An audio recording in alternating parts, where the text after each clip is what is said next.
July 11, 1908, as a result of a fierce hand-to-hand combat with a big male or bull imp this afternoon in the Mystic Cave. Hermann von Humboldt, a professor and scientist from the University of Berlin, lies in one of the sanitariums of this city, horribly bruised and lacerated, and in a state of nervous collapse. The professor, accompanied by 16 students from the University of Berlin, of Heidelberg, and of Prague, arrived in this resort yesterday afternoon over the Santa Fe from Galveston.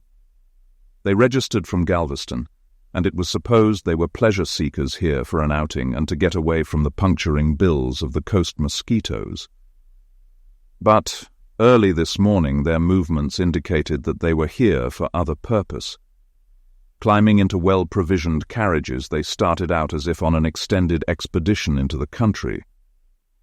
Learning that they were accompanied by Count Henri de Fer, the French nobleman who has been stopping the past several months at this resort, your correspondent secured a horse and overtook them, but was refused an interview, the professor saying,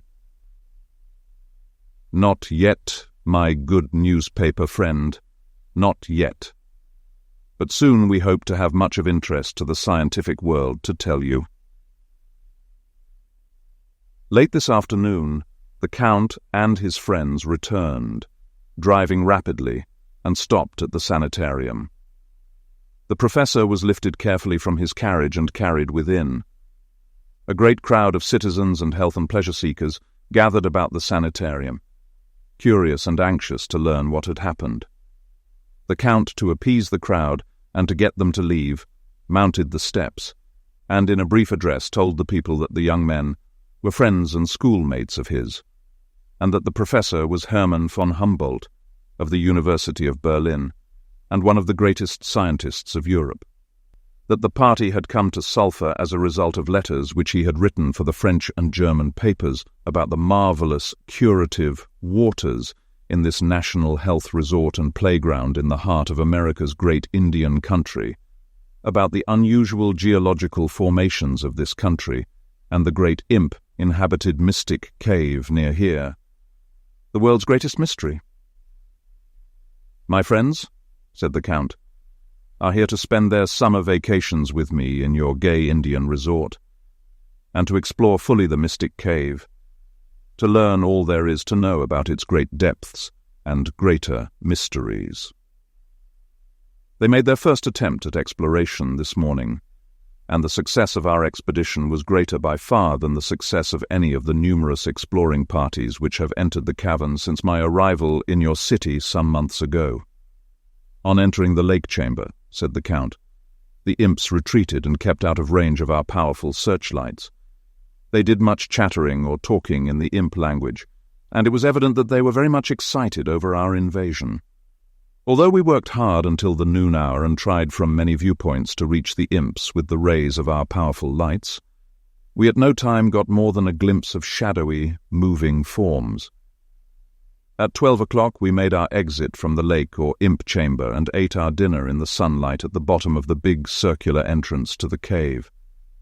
After dinner, while stretched out in the sunlight and talking of Germany and France, the professor suddenly sat up and announced to the students and myself that he had a scheme which he believed would work, that he was going down into the cavern without a light and feed the imps from his hands. He immediately picked up a basket of provisions, pies, cakes, chicken, apples, bananas, etc., and started on his way into the dark chamber, telling us that if he did not appear within an hour to go in search of him, and that, if he called for help to come quickly to the rescue. The hour had almost passed when we heard the professor calling to us in tones of unmistakable distress. Rushing to the professor's rescue with our lights and guns, we found him engaged in a losing fight with a powerful bull imp. The combatants were surrounded with male and female imps who were apparently enjoying the fight or duel. As we approached, the professor urged us not to shoot. As we came nearer, the surrounding imps glided away into the dense darkness. The maddened bull imp kept up the fight until we were within a few steps of him. As he attempted to break away, the professor grappled with him and attempted to hold him until we could reach the two combatants and capture the imp alive. But the powerful fellow wrenched himself from the iron grasp of the professor and retreated slowly and in a surly manner into the darkness. We carried the professor into the sunlight as quickly as possible and bandaged his wounds. While we were thus engaged, von Humboldt told us of his adventure.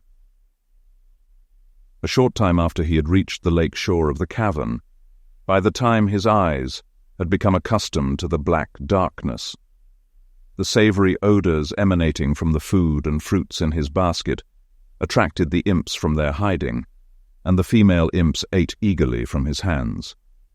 As they ate, they became more and more gentle and allowed the professor to caress and pet them.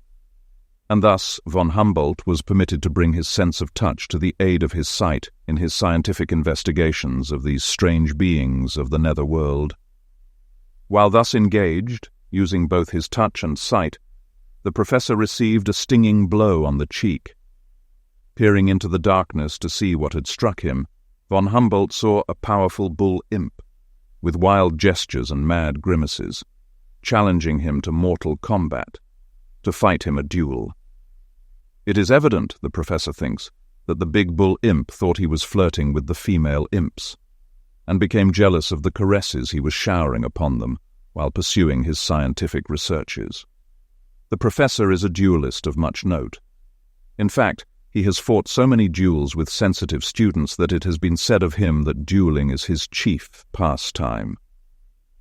The proud professor could not endure an insult even from a maddened bull imp, and he immediately accepted the challenge to mortal combat, and the fight with naked hands began. The professor states that the imp fought him in a gentlemanly manner, and that not once did he attempt to use a stone, which were thick on that part of the cavern floor over which they fought. Von Humboldt, from the limited investigation made, does not know and cannot say whether these strange beings are genuine imps or lost Indians and white people who from long habitation in the dark cavern and from subsistence on the white-eyed cavern fish alone have evolved impish forms. But, gentlemen and ladies, continued the Count, I wish to disabuse your mind of one thing. Those imps or degenerate human beings, whatever they may be, haven't horns and forked hooves and spiked tails as the newspapers pictured them. They have long flowing hair on their heads, and the hair of many of them comes to their feet. Some of them have the skin color of the Indian. Others have lighter skin, are in fact as white as many a Caucasian. Von Humboldt, continued the Count, is suffering more from the excitement of the fight than from his bruises. He will be out in a few days and will continue his explorations until he has learned all it is possible for man to know about those imps and their dark and mysterious abode. The existence of the mystic cave has long been known to the Indians, and they have many legends about the cave's great mysteries and about both Indians and white people, who from a spirit of adventure have entered the cavern and never came out. They believe that these unfortunates were captured and retained as captives by the mysterious inhabitants of the dread place. In speaking of these mysterious inhabitants of the great dark cavern, the Indians repeat over and over that they are Chik ama exsho anlo, that they have nothing of good in them, meaning that they belong to the bad, imps. The first attempt as exploration by white people was about a year ago when Jesse H. Lupham and brother, adventurers and magazine writers from New Hampshire, entered the mysterious depths for the purpose of learning, if possible, whether or not the cave was really inhabited by powerful human-like beings, as the Indians believed, and who were Chicama Exsho Anlo. The Buffum brothers were accompanied by A. Abbott, J. W. Williams, Bird Williams, O. G. McAdams, N. E. Ruggles, and Colonel Renfro of Sulphur, and White Frost, whose ranch and farm was near the cave. Frost cautioned the Sulphur men, who were his friends, and the two New Englanders to keep together and well within the protecting rays of their lights, that if any of them straggled and became even for a few minutes lost in the darkness, the Imps would be sure to capture them and make them one of their tribe. This advice and caution was given with much earnestness, and with a hope and a prayer that none of the exploring party would straggle behind or beyond the lights, and be captured by the mysterious inhabitants of the great cavern. The crowd jested at the thought of the cave being inhabited by beings having human forms which subsisted on white-eyed fish, which according to the Indian legends abound in a big underground lake and river.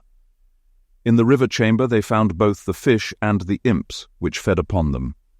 The Imps retreated beyond the rays of the exploring party's powerful searchlights, and only dim glimpses were had of their shadowy forms, while at no time were the forms of the Imps plainly seen by the first pale-face exploring party, though they could be heard chattering continually in their Imp language, and screamed and laughed derisively. One of the exploring party fired at a shadowy form, and the Imps then became so threatening in their tone that the exploring party, though well armed, beat a hasty retreat. Repeated expeditions containing all kinds of adventurers, geologists and scientists, have since entered the cave, but none have been so near successful in their efforts to capture a pair of the Imps as Hermann von Humboldt and his party.